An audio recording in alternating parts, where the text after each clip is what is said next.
Hello, folks, and welcome to your day weather regional travel impact forecast on this Thursday, the 26th of February. We are your local and expert source of road weather impact forecasting for commercial vehicle operators and the traveling public across the Rocky Mountains and High Plains. I'm DayWeather meteorologist Mark Huer. Our surface map for Friday morning, the 27th, shows high pressure expanding across the Great Basin and Rocky Mountain West, and we're going to be looking at an overall ridge of high pressure across the Rockies and the High Plains, Great Basin, and this is going to be creating still some very mild and overall dry weather conditions throughout the region as we head through at least the first half of the weekend. But we still do have pretty strong pressure gradient, and this is going to lead to additional extreme blowover threats across sections of I-80 and I-25. And then this cold front up to the north on Sunday is going to back in up to the Rocky Mountains, starting to bring a little bit of some cooler weather. And at the same time, a few days from now, as we head into late Saturday and Sunday, Pacific moisture and energy going to start to work in from the west as well. Your regional travel impact overview calls for the main travel impacts to be the additional high winds and extreme blowover threats for high-profile vehicles along sections of I-80 and I-25 through the High Plains and Rockies, especially in Wyoming. And outside of these additional high winds, overall dry conditions and above average temperatures going to dominate conditions through the weekend and especially Saturday. Then as we head into the first week of March, we will be looking at a cooler and more unsettled weather pattern.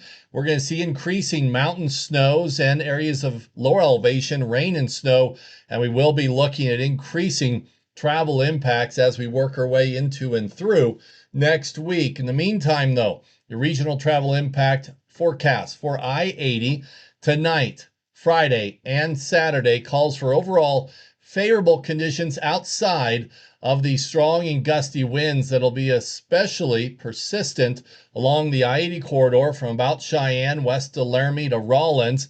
We're going to be looking through tonight and into your Friday 50 to 65 mile per hour crosswinds and extreme blowover risk for Cheyenne to Laramie. Slightly stronger gusts likely for the I-80 Laramie to Rawlins stretch, especially Elk Mountain and Arlington area. Could be looking at some 70 to maybe 75 mile per hour crosswinds again, and that's going to keep extreme blowover closures for high profile vehicles, 50 to maybe even 60,000 gross vehicle weight and under at times.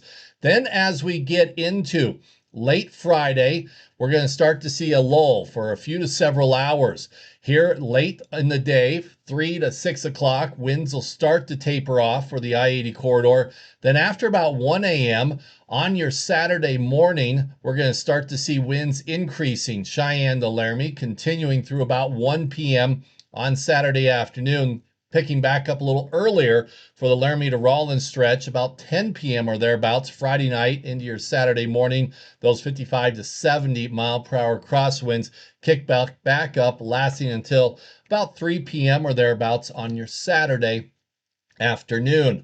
For I-25 across Wyoming, I-90 western South Dakota, northern Wyoming, and southeastern Montana, it's going to be the southern stretches that'll be looking at strong and gusty winds, especially for tonight and again during the day on Friday, with the Colorado-Wyoming state line area north to Cheyenne to Wheatland seeing those gusts of 50 to 65. Then 40 to 55 mile per hour, mainly nuisance winds Friday night into Saturday. Likewise, a lot of nuisance winds for Wheatland to Douglas to Casper along I-25, even Casper to Buffalo at times during the day Friday. Otherwise, dry and favorable conditions going to dominate travel conditions for I-90 and I-25 into and through the first part of the weekend. Further south, I-25 across Colorado into northern and central New Mexico, and I-70 across Colorado. Some nuisance winds for northern sections of I-25, especially north of about Wellington towards the Colorado-Wyoming state line for your Friday during the day. Likewise, I-70 west of Denver through the foothills. Tonight, some 40 to 55 mile per hour crosswinds continue, as well as slick spots from snowfall that's been occurring over the last 24 to 36 hours, with favorable conditions dominating weather conditions and travel conditions otherwise through Colorado and northern New Mexico as we work our way through the end of the work week and into the upcoming weekend. Thanks for watching today. We'll talk to you tomorrow, and travel safely.